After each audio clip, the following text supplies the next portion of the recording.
প্রিয় দর্শক, হাঁপানি একটি অতি সাধারণ কিন্তু দীর্ঘমেয়াদী রোগ। অনেক সময় আমাদের শ্বাসনালীর মাংসপেশি সংকুচিত হয়ে এবং অতিরিক্ত শ্লেষ্মা উৎপাদনের কারণে স্বাভাবিক শ্বাস প্রশ্বাস কঠিন হয়ে পড়ে।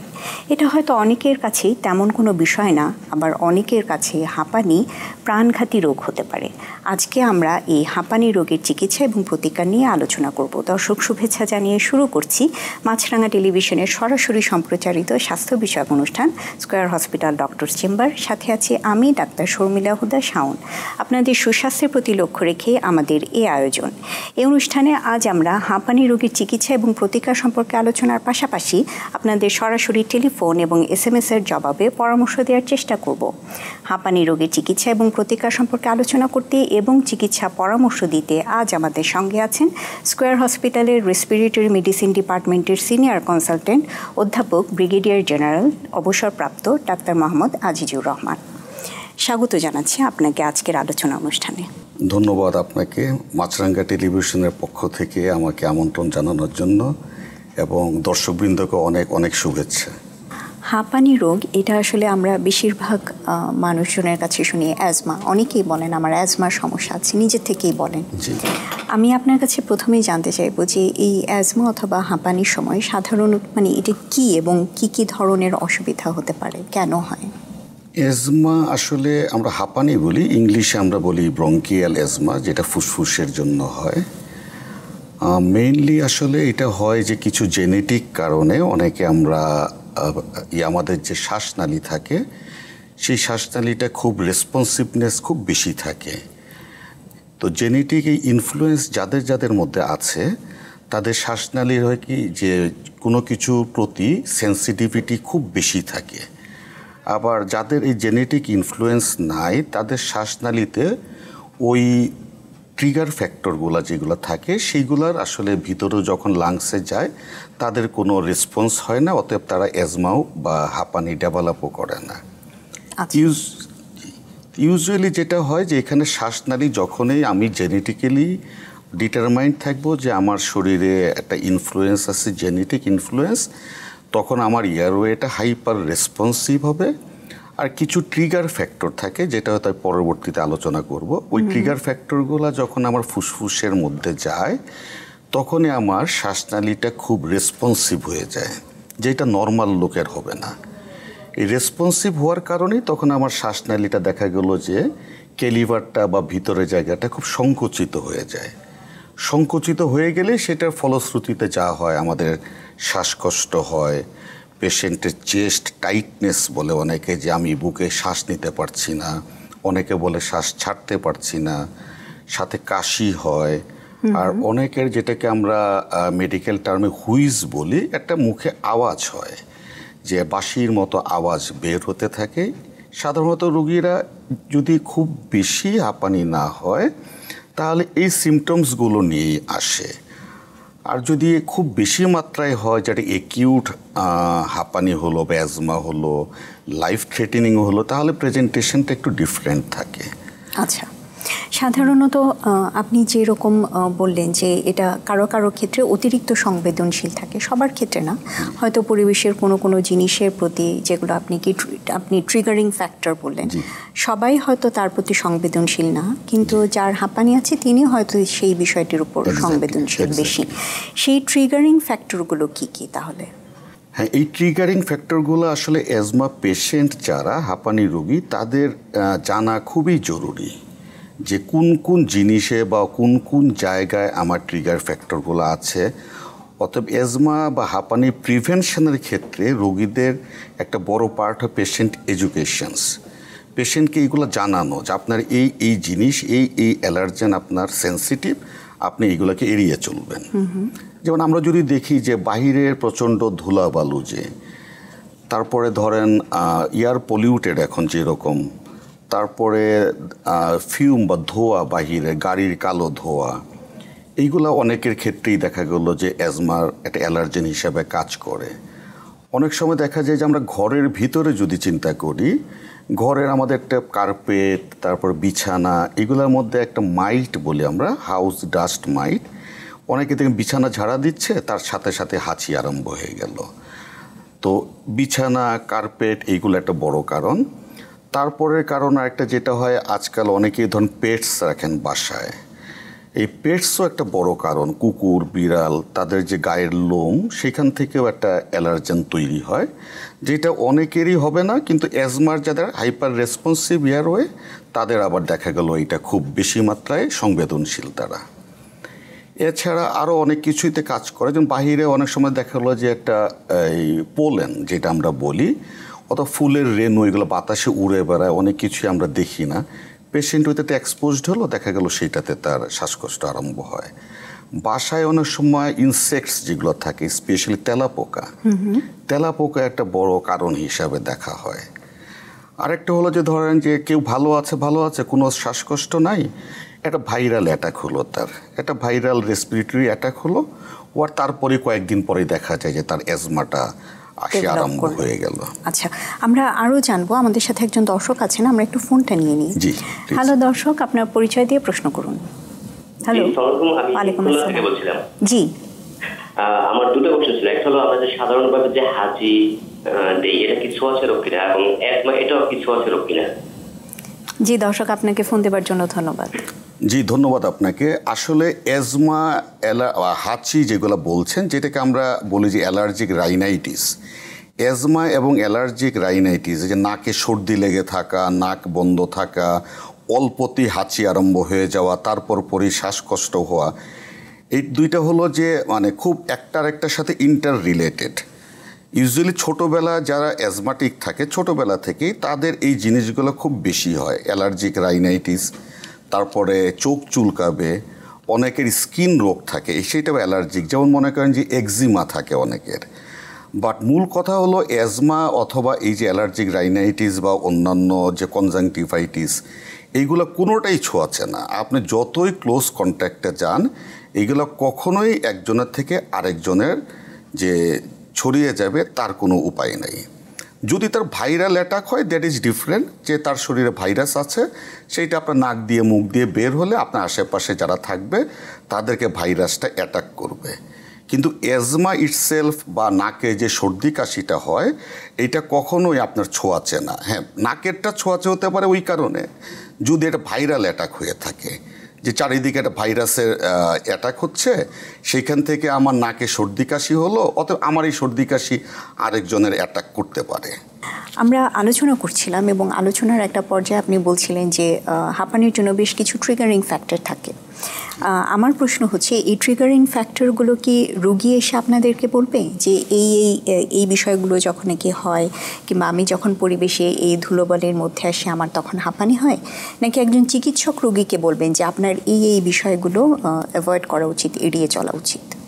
হ্যাঁ, এই জিনিসগুলো অনেক সময় যারা ধরেন একটু লিটারেট, যারা খুব সচেতন, তাহলে অনেকেই জানেন যে আমার এই পরিবেশে গেলে হয়, আমি আউটডোরে গেলে মাস্ক পরে যাই আমি, অথবা আমার বাসাটা আমি যখন বিছানা ঝাড়া দিই, অথবা অফিসের পেপার বা পুরনো কাগজপত্র নাড়াচাড়া করি, তাহলে আমার এগুলো বেড়ে যায়। আবার অনেকে আছেন ধরেন এই অ্যালার্জেন ফ্যাক্টরগুলোর সম্বন্ধে বা ট্রিগার ফ্যাক্টরগুলোর সম্বন্ধে এত বেশি আইডিয়াই নাই। যেমন ধরেন একটা ড্যাম্প বাসা, দেয়ালগুলা সেতে, এখানে একটা ফাঙ্গাস থাকে, এই ফাঙ্গাস কিন্তু একটা বড় কারণ হওয়ার জন্য। আচ্ছা, আবার যদি এইভাবে ধরেন যে অনেকে কমপ্লেন করবে আমার কিন্তু অনেক দিন শ্বাসকষ্ট থাকে, অ্যাজমা থাকে, কিন্তু আমি যখন হলিডেতে যখন আমি বাসায় যখন থাকি তখন রিলেটিভলি আমি ভালো থাকি। এইটার কারণটা হলো যে এটাকে আমরা বলি অকুপেশনাল অ্যাজমা। এই চিন্তাটা আমাদের মাথায় নিতে হয়। এটা কীরকম, যে তার যে অফিস এনভায়রনমেন্ট, সেইখানে তার ট্রিগার ফ্যাক্টর বা তার অ্যালার্জেনগুলো থাকে। উনি যে সপ্তাহে যে থাকেন, যে কদিন অফিসে উনি এক্সপোজড হন, ওনার অ্যাজমা বাড়ে। বা শুক্রবারে বৃহস্পতিবার যখন অফিস করে উনি বাসায় আসেন, শুক্র শনিবার উনি ভালো থাকেন, কারণ অ্যালার্জেনগুলো, অফিসের অ্যালার্জেনগুলো তার বাসায় নেই। আবার যখন উনি রবিবারে অফিসে যাওয়া আরম্ভ করেন, আবার তার অ্যাজমার ট্রিগার হয়। আচ্ছা, এইটাই হলো এটা অকুপেশনাল অ্যাজমা বলি আমরা এটাকে। আচ্ছা, তার মানে এটা দুক্ষেত্রেই হতে পারে, মানে রোগীও বলতে পারেন, আবার চিকিৎসকও উনি আগে থেকেই সাবধান করে দিতে পারেন যে আপনি এই বিষয়গুলো। অনেক কিছু আছে যেটা আমাদের ডক্টরের ডিউটি, যেটা খুঁজে বের করা। রোগী হয়তো অনেক কিছু বুঝতেই পারে না, যেমন সে মিলে কাজ করে, অত বাইরে একটা পেইন্টিং ইন্ডাস্ট্রিতে কাজ করে, অথবা মনে করেন গ্রেইন, যে ফুড গ্রেইন যেগুলো করা হয় যে মেশিনারিজ, ওইখানে কাজ করে, সে আসলে বুঝেই না যে এইগুলা তার ট্রিগারিং ফ্যাক্টর। তখন এটা ডক্টরেরই ডিউটি যে রোগীকে একটু জিজ্ঞেস করে এই জিনিসগুলো বের করে আনা। আচ্ছা, তাহলে কারণ ওই ক্ষেত্রে মেইন চিকিৎসাটাই হলো যে যেই জায়গায় আপনার হয় আপনাকে সেই ওয়ার্ক প্লেসটা চেঞ্জ করতে হবে। আর নাহলে আপনি যতই চিকিৎসা নেন প্রতিদিনই আপনি এক্সপোজড হবেন, প্রতিদিনই আপনার এটা বাড়বে। আচ্ছা, তাহলে ফার্স্ট অ্যাডভাইসটি হবে যে আপনি ওয়ার্ক প্লেসটা চেঞ্জ করে অমুক জায়গায় যান যেখানে আপনার এইগুলো নাই। এরকম কি হতে পারে যে আগে কখনোই এই ধরনের পরিস্থিতিতে কারো হাঁপানি হয়নি? যেমন আপনি যে পরিবেশের কথা বললেন অথবা যে অফিসের কথা বললেন, আগে তিনি অফিসে যেতেন, তার কোনো অসুবিধা হতো না, কিন্তু হঠাৎ করেই উনি খেয়াল করলেন যে এখন থেকে অসুবিধা হচ্ছে, তার মানে হঠাৎ করে তার হাঁপানি হলো। এটা কি হতে পারে? হ্যাঁ, হতে পারে। যেমন আমাদের অ্যাজমার আপনি যদি শ্রেণী বিভাগ করেন, যে দুই ধরনের আমরা ইউজুয়ালি ধরে, অনেকটা আছে চাইল্ডহুড অ্যাজমা, যেটা একদম খুব অল্প বয়স থেকেই হয়, আর একটা হল অ্যাডাল্ট অনসেট। অনেক সময় আমরা রোগীকে যখন ডিক্লেয়ার করি যে আপনার তো অ্যাজমা হয়েছে, রোগী অনেক সময় বিশ্বাস করতে চায় না, বলে আমার তো কখনো অ্যাজমা ছিল না, হাঁপানি রোগ আমার ছিল না, এখন কোথা থেকে হলো। But it is possible. তো এই অ্যাডাল্ট অনসেট অ্যাজমাটা এরকম 30 বছর, 20 বছর, 25 বছর, ইভেন 40, যে কোনো সময়ই হতে পারে এটা। আচ্ছা, সবচেয়ে কম কত বছর বয়সে হতে পারে অ্যাজমা? অ্যাজমা বাচ্চাদের যেটা ইউজুয়ালি 6 মান্থস বয়স থেকেই, 6 মাস বয়স থেকে আমরা অ্যাজমা ধরতে পারি। সাধারণত একটা 2 বছর একটা টাইম ধরা হয়, বাট 6 মাস বয়স থেকেও কিন্তু একটা বাচ্চা আপনার এই অ্যাজমা রোগে সে সাফার করতে পারে। আচ্ছা, সাধারণত এটা কয় ধরনের হতে পারে এই অ্যাজমা? এটা বেসিকলি অনেকগুলো ভাগ আছে। যেমন ধরেন সাধারণ অ্যাজমা যেটা, সে ইন্টারমিটেন্ট, সারা সপ্তাহে ভালো থাকে, 1-2 দিন একটু অ্যাটাক হয়। আরেকটা আছে পারসিস্টেন্ট, সে সারা বছরই অল্প বিস্তর সাফার করে।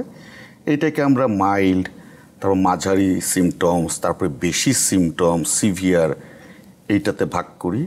আবার আরেকটা আছে যে আপনি স্টেবল ছিলেন, হঠাৎ করে খুব খারাপ হয়ে গেলেন, হসপিটালের ইমার্জেন্সি রুমে নিয়ে যেতে হচ্ছে, এটাকে আমরা বলি সিভিয়ার একিউট অ্যাজমা। আবার এই সিভিয়ার একিউট অ্যাজমার মধ্যেও আরেকটা আছে যে আপনাকে ভেন্টিলেটর লাগছে, আপনাকে মাল্টিপল মডালিটিসে ট্রিটমেন্ট দিতে হচ্ছে, সেটাকে আমরা তখন বলি লাইফ থ্রেটেনিং অ্যাজমা। এইগুলো কমন ক্লাসিফিকেশন। আর এছাড়া যে স্পেসিফিক কিছু ক্লাসিফিকেশন, যেমন আমি আপনাকে একটু আগে বললাম যে আপনার অকুপেশনাল অ্যাজমা, এটা একটা আলাদা টার্মিনোলজি।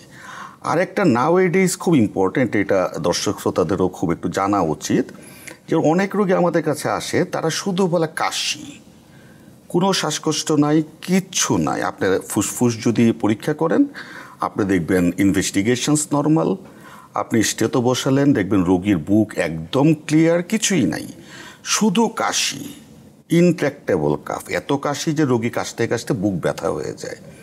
এইটাও কিন্তু অ্যাজমার একটা প্রকারভেদ, যেটাকে আমরা বলি কাফ ভেরিয়েন্ট অ্যাজমা।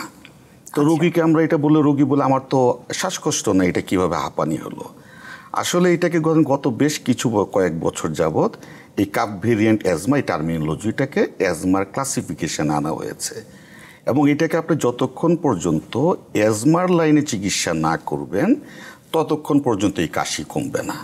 আচ্ছা, আপনি কাশির কথা বললেনই যে এটা এক ধরনের অ্যাজমা বলেন, কাফ ভেরিয়েন্ট অ্যাজমা, এবং রোগী আপনাদের কাছে আসেই হয়তো কাশি নিয়ে। এছাড়া অন্য আর কি লক্ষণ কিংবা উপসর্গ থাকতে পারে অ্যাজমার ক্ষেত্রে? মানে আমরা বলছি শ্বাসকষ্ট, কিন্তু এই শ্বাসকষ্টের ধরনটা আসলে কীরকম হবে? হ্যাঁ, মেইনলি ধরেন পেশেন্টের 4টা সিমটমস একটা অ্যাজমার রোগীর মেইনলি থাকে। শ্বাসকষ্ট হতে পারে, কাশি হতে পারে, চেস্ট মনে হয় যে বুকে বাতাস নিতে পারছি না, টাইটনেস লাগতে পারে, আরেকটা হতে পারে যে রোগীর হুইজ, যেটা আওয়াজ হয়।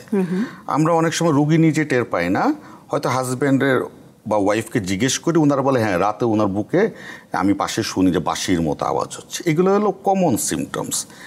আর এরপরে বাকিটা ডিপেন্ড করে আপনার আসলে কোন ভ্যারাইটিস, এটা কি মাইল্ড, এটা কি মাঝারি, এটা কি সিভিয়ার। যেমন মনে করেন যে অনেকেরই এটার সাথে একটু কী করে, নাকের সারা বছর সর্দি লেগে থাকে, হাঁচি হয়, চোখ চুলকায়, সাথে হিস্ট্রি যদি নেন দেখবেন আপনার অ্যালার্জিক স্কিন ডিজিজ আছে, এইগুলোর সাথে থাকতে পারে।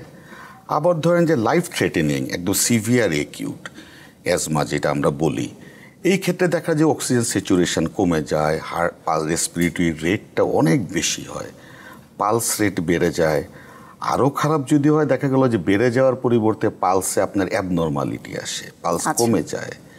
তখন আমরা মনে করেন যে তার অক্সিজেন স্যাচুরেশনটা দেখি, ইউজুয়ালি আমরা পালস অক্সিমিটার দিয়ে স্যাচুরেশনটা দেখি, তারপরে আমরা এবিজি করি। যদি আমরা দেখি যে অক্সিজেন কমে যাচ্ছে, কার্বন ডাইঅক্সাইড বাড়ছে অত বেড়ে যাচ্ছে, তখন লাস্ট রিসোর্ট আমাদের কাছে একটা থাকে যে টেম্পোরারিলি তাকে ভেন্টিলেটরে দিয়ে এবং সাইড বাই সাইড ইমার্জেন্সি সব ইনজেক্টেবল ভাবে চেষ্টা করা নেবুলাইজ করা, তাকে স্টেবল করার জন্য। আচ্ছা, আমরা আরো আলোচনা করব। আমাদের সাথে আরেকজন দর্শক আছেন, আমরা একটু তার কথা শুনি। জি, হ্যালো দর্শক, আপনার পরিচয় দিয়ে প্রশ্ন করুন। হ্যালো, আসসালামু আলাইকুম। ওয়ালাইকুম আসসালাম। দর্শক, আপনাকে অনুরোধ করব আপনার টেলিভিশনের ভলিউমটা কমিয়ে প্রশ্ন করবার জন্য। জি, আমার ছেলের 26 বছর বয়স। জি, ছোটবেলা থেকে অ্যালার্জি আজমা আছে। এখন শুধু সবসময় কাশি উঠে না, এমন করে 24 ঘন্টায় কাশে। চট্টগ্রামে অনেক ডাক্তার দেখিয়েছি, কাশিটা কোনোভাবে ভালো হচ্ছে না। এখন তো বয়স হচ্ছে, চাকরি বাকরি পড়াশোনা শেষ, চাকরি বাকরি করালে এখন কি করা যায়, এর জন্য আমি একটু পরামর্শ চাচ্ছি আপনাদের কাছে। জি, আপনাকে ফোন দেবার জন্য অসংখ্য ধন্যবাদ। অ্যালার্জিও আছে। আচ্ছা, জি, আপনাকে ফোন দেবার জন্য ধন্যবাদ। আপনার যদি কোনো প্রশ্ন থাকে দর্শককে, তাহলে করতে পারেন। এখানে আসলে একটা হয় যে আমরা অনেক সময় দেখা যায় যে শুধু শ্বাসকষ্টটার চিকিৎসা করি, যে অ্যাজমা শুধু ইনহেলার দিলাম, নেবুলাইজ করলাম, বিভিন্ন মেডিসিনস দিলাম, কিন্তু আসলে অনেক সময় হয় কি নাকের পোর্শন যেটা, যে আপনার নাকে যে সর্দি লেগে থাকে, নাকে হাঁচি হয়, এই পোর্শনটা অনেক সময় ইগনোরড থাকে। এটাকে আমরা এতটা গুরুত্ব অনেক সময় হয়তো দেই না বা দিতে পারি না এরকম। কিন্তু এই কাশিটা মেনলি হয় যে নাকে যেই সর্দি জমে থাকে, নাকে যে একটা প্রদাহ থাকে, এই দীর্ঘমেয়াদী প্রদাহের জন্য নাক থেকে কি হয়, আপনার অল্প অল্প সর্দি বা পানি যখন নিচে ফুসফুসের দিকে যেতে থাকে, তখনই আপনার মনে করেন রোগীর কাশি হয়। তো এই জন্য এই রোগীগুলোকে আপনার ফুসফুসের পূর্ণ চিকিৎসা করে সাথে তার নাকটাকেও ড্রাই থাকে, নাকে যে আমরা কি বলে নাক পরিষ্কার করার জন্য স্টেরয়েড ড্রপ দিই, আমরা স্প্রে দেই, অ্যান্টিহিস্টামিন দিই। আপনি দেখবেন নাকটাকেও যখন প্রপারলি ইম্পর্টেন্স দেওয়া হবে, সাথে সাথে আপনার এই যে গলাতে কাশি দেয়া এইগুলো উপসর্গগুলো কমে যাবে। সেক্ষেত্রে দর্শকের কি করা উচিত হবে? মানে উনি কি একজন নাক কান গলা বিশেষজ্ঞের কাছে যাবেন, নাকি একজন রেসপিরেটরি মেডিসিন? এইটা রেসপিরেটরি মেডিসিনে যাওয়া উচিত, কারণ নাক কান গলাতে গেলে ওনারা শুধু নাক কান গলাটাই হয়তো ইম্পর্টেন্স দিবেন, চেস্টটা এত ইম্পর্টেন্স দিবেন না। আর এটা চেস্ট স্পেশালিটির এটা প্রাইমারি রেসপন্সিবিলিটিস, যে উনি জিজ্ঞেস করা আপনার কি হাঁচি হয়, আপনার কি এইটা হয়, তখন যদি থাকে তখন রেসপিরেটরি ফিজিশিয়ানই এটাকে চিকিৎসা দিয়ে দিতে হবে। আমরা একটি ফোন নিয়ে তারপর আলোচনা শুরু করি। হ্যালো দর্শক, আপনার পরিচয় দিয়ে প্রশ্ন করুন। আমি সাইদুল ইসলাম। জি, আমার বয়স হচ্ছে 44 ইয়ার্স। আচ্ছা, আমার লাস্ট 10 ইয়ার্স ধরে মানে অ্যালার্জি জনিত আর কি অ্যাজমা। তো আমি এটার জন্য ডক্টর দেখিয়েছি এবং আমাকে মন্টিকুলার জাতীয় ঔষধ এবং ফেক্সিফেনাডিন এই জাতীয় ওষুধ খাচ্ছি। তো এই ওষুধগুলো যখন আমি খাই, কন্টিনিউ করি, তখন আমি ভালো থাকি। বা যখনই আমি এটাকে বন্ধ করে দিই, তখন দেখা যাচ্ছে এগুলো আবার আমার করে, এবং সকালে ঘুম থেকে উঠলে একটু হাঁচিটা থাকে। তারপর দেখা যাচ্ছে যে অ্যালার্জিটাও থাকে, চোখ লাল হয়ে যায়, চুলকায় এবং দাঁড়াতে গেলে এই ধরনের প্রবলেম হয়। আর হচ্ছে এতে দেখতেছি আমার নার্ভগুলো, মানে ওষুধটা কন্টিনিউ করলে নার্ভগুলো ডাউন হয়ে যাচ্ছে, মানে একটু আমি উইকনেস ফিল করি আর কি। তো এক্ষেত্রে আসলে আমার করণীয় কি? আসলে আমি এটা থেকে মানে পরিত্রাণের আসলে কি সেটা একটু আমি পরামর্শ চাচ্ছি। বুঝতে পেরেছি সাইফুল ভাই, আপনাকে অসংখ্য ধন্যবাদ ফোন দেবার জন্য। আচ্ছা, এখানে একটা জিনিস আমরা আসলে এই জন্য বললাম যে অ্যাজমার ট্রিটমেন্টে পেশেন্ট এডুকেশনস একটা খুব ইম্পর্ট্যান্ট পার্ট, যে আপনি অ্যাজমা সম্বন্ধে কতটুকু জানেন বা বোঝেন। যেমন অ্যাজমা হলো একটা দীর্ঘমেয়াদী রোগ। আমরা যখন রোগীকে বলি যে আপনাকে অনেক দিন মেডিসিন খেতে হবে, তখন রোগীরা একটু অবাক হয় যে এতদিন তো আমি মেডিসিন খেতে পারবো না। কিন্তু বুঝতে হবে যে এখানে আপনার শ্বাসতন্ত্রে একটা দীর্ঘমেয়াদী একটা প্রদাহ চলতে থাকে। এখন আমরা যদি এইভাবে জিনিসটাকে নেই, ধরেন আপনার প্রেশার হলো, আপনার ডায়াবেটিস হলো, আমরা কিন্তু এক বাক্যে মেনে নিয়ে বুঝি যে আমার প্রেশারের ওষুধ সারা জীবন খেতে হবে, ডায়াবেটিসের ইনসুলিন বলেন আমাকে সারা জীবন নিতে হবে। তো অ্যাজমাটাকেও আমাদেরকে মানসিকভাবে একটু অ্যাকসেপ্ট করতে হবে যে অ্যাজমার এতগুলো মেডিসিন ইউজুয়ালি থাকে না। যখন রোগী ভালো হয়ে যায় একটা কি দুইটা মেডিসিন থাকে।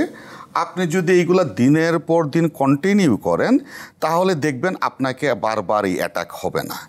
কিন্তু আমাদের হয় কি, যখনই আমরা এই একটা দুইটা মেডিসিন না নিয়ে একটু ভালো হই, অনেক ওইটা করে যে আমি না এতদিন ওষুধ খেতে পারবো না, আমি বন্ধ করে দিব। বন্ধ করে দিলে 2 মাস পরে যেই আবার তার অ্যাটাক আরম্ভ হয়, আবার রোগীকে তখন ডাক্তারের কাছে আসতে হয়। তাহলে জিনিসটা হলো যে প্রথম দিকে যখন খারাপ অবস্থায় আসে তখন মেডিসিন অনেক বেশি থাকে, তারপর মাস 2-1 পরে দেখবেন ডক্টর আপনাকে বলবেন যে আপনি এই 2টা মেডিসিন রেগুলার খেতে থাকেন, আপনাকে সহজে আর ডাক্তারের কাছে আসতে হবে না। কারণটাই হলো এটা। জি সাইফুল ভাই, আশা করি আপনি আপনার প্রশ্নের উত্তর পেয়েছেন। আপনাকে আসলে ওষুধগুলো কন্টিনিউ করে যেতে হবে। আমি এই আমাদের দর্শকের প্রশ্নের সাথে একটি সম্পূরক প্রশ্ন করতে চাই যে এই যে ওষুধ চিকিৎসা কন্টিনিউ করে যেতে হবে, সেক্ষেত্রে কি চিকিৎসকের ফলো আপে থাকাটা জরুরি? মানে প্রত্যেক 2 মাস পর পর অথবা কিছু নির্দিষ্ট সময় পর পর চিকিৎসকের কাছে আসতে হবে? হ্যাঁ, এটা আসলে প্রথম দিকে যখন রোগী খারাপ থাকে বা এতটা যখন রোগী বোঝে না, তখন আসলে আমরা তো মেডিসিন আসলে গ্র্যাজুয়ালি আমরা অ্যাজমার মেডিসিনগুলো কমাই। ইউজুয়ালি আমাদের চেম্বারে কী হয়, রোগীরা আসে খারাপ অবস্থায়, তখন নাম্বার অফ মেডিসিনস একটু বেশি হয়। তারপরে কিন্তু গ্র্যাজুয়ালি কিছুদিন পর পরে 2 মাস পরে যে আপনি দেখবেন শুধু 2টা মেডিসিন আমরা দিই, যে এই 2টা মেডিসিন আপনি লম্বা সময় খেতে থাকেন। এই 2টা মেডিসিন যারা রেগুলার কন্টিনিউ করতে থাকে তাদেরকে আমরা বলি যে আপনি 3 মাস পরে আসেন, 6 মাস পরে আসেন, অনেকে দেখা গেলো 2 বছরও আসে না, হঠাৎ করে আসে। তো বললাম যে এতদিন আসেন নাই কেন? স্যার আমি এতদিন ভালো ছিলাম।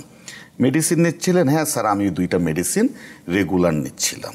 তাহলে মূল জিনিসটাই হলো যে এত ঘন ঘন আসতে হয় না, একবার কন্ট্রোল হয়ে গেলে পেশেন্ট যদি বুঝতে পারে। জি, আমরা হাঁপানি রোগীর লক্ষণ এবং উপসর্গ নিয়ে আলোচনা করছিলাম এবং আপনি বেশ কিছু লক্ষণের কথা বলেছেন।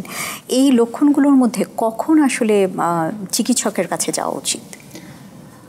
আসলে চিকিৎসকের কাছে তো ধরুন অল্প একটু শ্বাসকষ্ট হলে, কাশি হলেই রোগীরা চলে আসে। আচ্ছা। তো কাশি হলে, তারপরে জ্বর ছিল, একটা ভাইরাল অ্যাটাক, তারপরে তার শ্বাসকষ্ট বেড়ে গেল। শ্বাসকষ্ট যখন সে 2-1 দিন ওয়েট করে দেখে বেড়ে যাচ্ছে, তখনই রোগী আসলে ডক্টরের চেম্বারে চলে আসে। আর এছাড়া কিছু রোগী আসে যে খুবই খারাপ অবস্থা, দম নিতে পারছে না, একদম সরাসরি ইমার্জেন্সিতে কোনো একটা মেডিকেল কলেজ বা একটা হসপিটালে তাকে চলে যেতে হয়। আচ্ছা, এই হাঁপানি রোগের আমরা বলছি যে এটা খুবই সাধারণ অ্যালার্জিজনিত কিন্তু দীর্ঘমেয়াদী রোগ। এটার এই যে সাধারণ বলছি, এটার জটিলতা কি হতে পারে? হ্যাঁ, অ্যাজমা কিন্তু একটা জিনিস এটার সাথে সাইড বাই সাইড আমি বলে দিই যে অ্যাজমা কিন্তু কিওর করা যায় না। আমাদেরকে রোগীরা এটা প্রায়ই বলে যে আমি কতদিন ওর মেডিসিন খাবো। আমরা বলি যেটা আমাদের একটু আগে আমাদের আরেকজন দর্শক যে প্রেশার, ডায়াবেটিসের মেডিসিন যেরকম, অ্যাজমার কিছু মেডিসিন, অল্প মেডিসিন আপনাকে কন্টিনিউ করতে হবে। এই মেডিসিনগুলো আমরা এইভাবে গ্র্যাজুয়ালি আপনি কন্টিনিউ করলে আপনার ডক্টরের কাছে আর আসতে হবে না। আপনার কোশ্চেনটা কি ছিল? যে আমি জানতে চাচ্ছিলাম যে জটিলতা কি হতে পারে। আচ্ছা, জটিলতা হতে পারে ধরেন আপনি কন্ট্রোল করছেন না, ভালো হয়ে গেছেন, এখন বন্ধ করে দিলেন, হঠাৎ একটা ভাইরাল অ্যাটাক হলো, হঠাৎ আপনি এক্সপোজড হলেন অনেক অ্যালার্জেনের সাথে, তখন দেখা যায় একটা একিউট অ্যাজমা হয়ে যেতে পারে, আপনাকে হসপিটালে নিয়ে দৌড়াদৌড়ি লাগতে পারে, অথবা এটার সাথে একটা নিউমোনিয়া হয়ে যেতে পারে। এটার সময় অনেক সময় দেখা গেল যে খুব বেশি হলে ক্রনিকলি যখন রোগী সাফার করে, এই অ্যাজমাটা পারসিস্টেন্ট অ্যাজমা হয়ে যায়। মানে শ্বাসনালীটা আমরা মেডিসিন দেওয়ার পরে যখন বড় হয়, ওই বড় আর হতে পারে না, শ্বাসনালী সে চিকনেই থেকে যায়। তো এই জন্য সময় মতো অ্যাজমা রোগীর চিকিৎসাটা আসলে খুবই জরুরি। এই হাঁপানির ক্ষেত্রে একটা ইম্পর্টেন্ট ওষুধ হচ্ছে ইনহেলার দিয়ে ব্যবহার করা হয়। ইনহেলার ব্যবহারের সঠিক প্রয়োগটা, যে বিষয়গুলো একটু মনে রাখা উচিত, একটু বলবেন? হ্যাঁ, এটা খুব ইম্পর্টেন্ট যে আসলে আমরা রোগীদেরকে ইনহেলার দিলে অনেক রোগী ভয় পায়। অনেক রোগী বলে আমি আমার আত্মীয় স্বজনকে দেখেছি আইসিইউতে ভর্তি হওয়ার সময় ইনহেলার দিয়েছে। কিন্তু এখানে মিসকনসেপশনটা যেটা হলো, এটা সব দর্শকবৃন্দের জন্য বলছি, ইনহেলার হলো একদম ফার্স্ট লাইন অফ থেরাপি অ্যাজমার জন্য। ইভেন আমরা বাচ্চাদের ইনহেলার দিয়ে চিকিৎসা করি এবং এটা নিরাপদও বটে। এবং এটা নিরাপদ। এবং সবচেয়ে বড় জিনিস, আপনি ট্যাবলেট খেলে যে পরিমাণ ওষুধ যাবে, ইনহেলারে সেটার 40 ভাগের 1 ভাগ শরীর ওষুধে যাবে এবং আপনার ফুসফুসে সরাসরি ইনহেলার যায়। অতএব অ্যাকশনটা হয় উইদিন ফিউ মিনিটস, আর ট্যাবলেট খেলে আপনাকে 30 মিনিটস ওয়েট করতে হবে। সো ইনহেলারের ব্যাপারে আমাদের দর্শকবৃন্দকে আমার একটা অনুরোধ থাকবে যে আমরা এই ভ্রান্ত ধারণাটা থেকে যেন আমরা বের হয়ে আসি, যে জানতে হবে ইনহেলার হলো সবচেয়ে প্রাথমিক চিকিৎসা, ইনহেলার সবচেয়ে ভালো চিকিৎসা। আচ্ছা, ইনহেলারের প্রসঙ্গ যেহেতু আসলোই, আমি এটার সাথে আরেকটা বিষয় একটু আপনার কাছ থেকে পরিষ্কারভাবে জানতে চাই। অনেকেই দেখা যায় অনেক পরিবারে হয়তো সামান্য কিছু কাশি হলো, একটা ইনহেলার নিয়ে ব্যবহার করেন, এটা কি ঠিক আছে? না, এইভাবে আসলে ইনহেলার, হ্যাঁ আপনি যেটা বলেছেন এটা প্র্যাকটিক্যালি তাই হয়। রোগী এসে বলে যে আমি এই ইনহেলারটা, নীল রঙের একটা ইনহেলার আমি তো রেগুলার নিচ্ছি। আসলে এটা একদম টোটালি একটা রং আইডিয়া। রোগীরা হয়তো যাদের আর্থসামাজিক কন্ডিশান একটু ধরেন লো সোশিওইকোনমিক কন্ডিশান, তারা ওই কম দামি ইনহেলার যেটা, এটা হলো রিলিভার মেডিসিন। কয়েকটা ভাগ আছে রিলিভার মেডিসিন। এই রিলিভার মেডিসিনটা সে নিলে সাথে সাথে কমবে, কিন্তু আবার 4 ঘন্টা পরে অ্যাকশান শেষ, আবার তার অ্যাজমা হবে। আবার নিবে, আবার কিছুক্ষণ পরে অ্যাকশান শেষ, তার অ্যাজমা হবে। এটা কিন্তু কোনো পার্মানেন্ট সলিউশন না। অতএব এই রিলিভার মেডিসিনের সাথে কিছু প্রিভেন্টার মেডিসিন লাগে।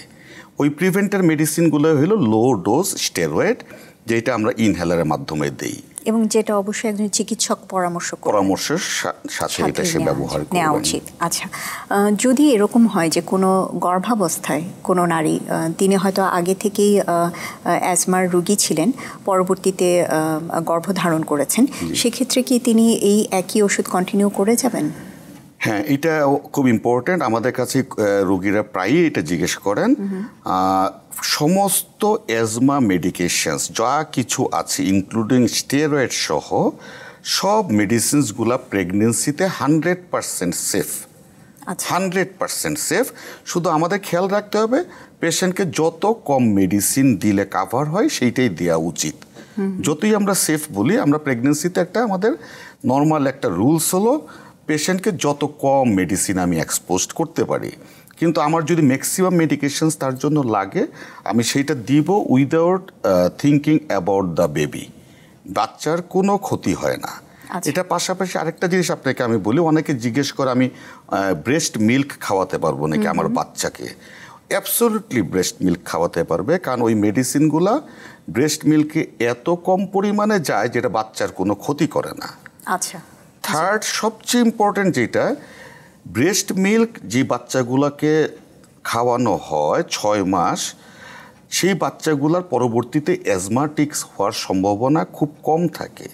রাদার যারা ব্রেস্ট মিল্ক না খেয়ে কৌটার দুধ অন্য কিছু খায়, গরুর দুধ খায়, কৌটার দুধ খায়, সেই বাচ্চাগুলাই আলটিমেটলি পরবর্তীতে আপনার অ্যাজমা রোগী হিসাবে তারা সাফার করে। আচ্ছা, গর্ভাবস্থার এবং পরবর্তীতে বুকের দুধ খাওয়ানোর প্রসঙ্গ যেহেতু আসলোই, যদি এরকম না হয় যে কোনো রোগী অ্যাজমা আছেন, ওষুধের প্রসঙ্গ যেটা আপনি বললেন সেটা হয়তো বাচ্চার শরীরে যায় না, কিন্তু অনেকে এটা ভাবতে পারেন যে মার অ্যাজমা থাকলে বুকের দুধ খাওয়ালে বাচ্চারও অ্যাজমা হতে পারে, এই ধারণাটা কি ঠিক? না, একদম অ্যাবসলিউটলি রং।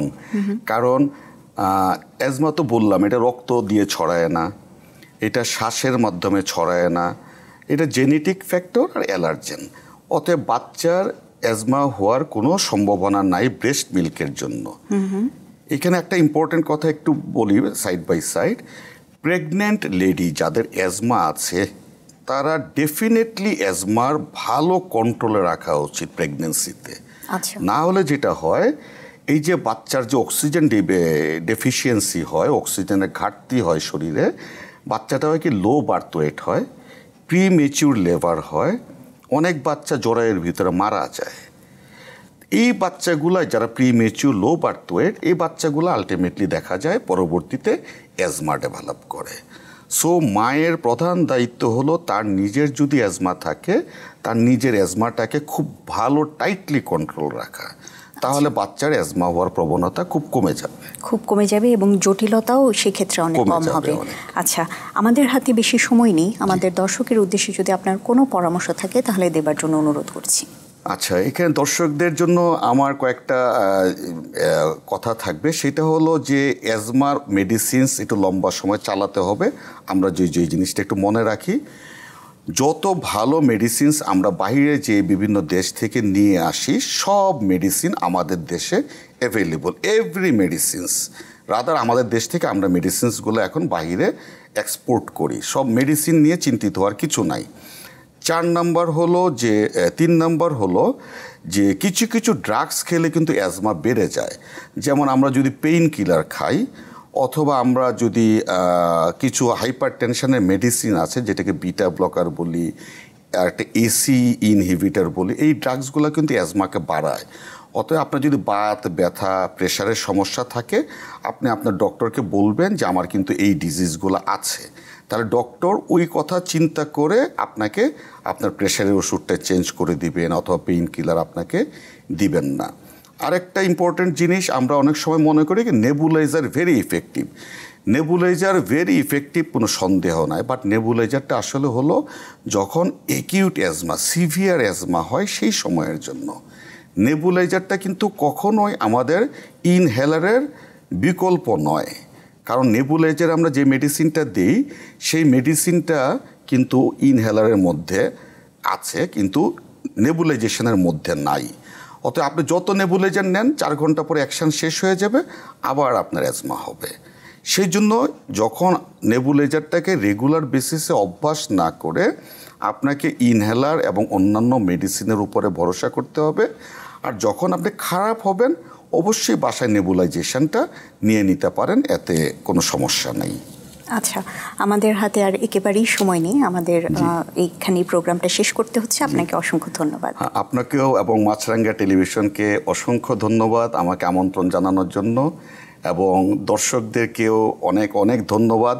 যদি আমার আজকের এটাতে দর্শকদের কথাগুলোয় কোনো উপকার হয়ে থাকে, তো এতেই মনে করব যে আমাদেরও ভালো লাগবে, সবার ভালো লাগবে। অসংখ্য ধন্যবাদ এবং শুভেচ্ছা দর্শকদেরকে আমাদের অনুষ্ঠান সময় নিয়ে দেখার জন্য। জি, দর্শক দেখছিলেন মাছরাঙা টেলিভিশনের সরাসরি সম্প্রচারিত স্বাস্থ্য বিষয়ক অনুষ্ঠান স্কয়ার হসপিটাল ডক্টরস চেম্বার। আমরা চেষ্টা করেছি হাঁপানি রোগীর চিকিৎসা এবং প্রতিকার সম্পর্কে আলোচনার পাশাপাশি আপনাদের সরাসরি টেলিফোন এবং SMS এর জবাবে পরামর্শ দিতে। তবে সময় স্বল্পতার কারণে সবাইকে সহযোগিতা করতে না পারায় আমরা আন্তরিকভাবে দুঃখিত। তারপরও আশা করছি অনুষ্ঠানটি নিশ্চয়ই আপনাদের কোনো না কোনোভাবে কাজে লেগেছে। সবসময় সাথে থাকতে জয়েন করুন আমাদের ফেসবুক পেজে www.facebook.com/মাছরাঙা টেলিভিশনে। আজকের মতো বিদায় নিচ্ছি। সুস্থ থাকুন, মাছরাঙার সঙ্গেই থাকুন।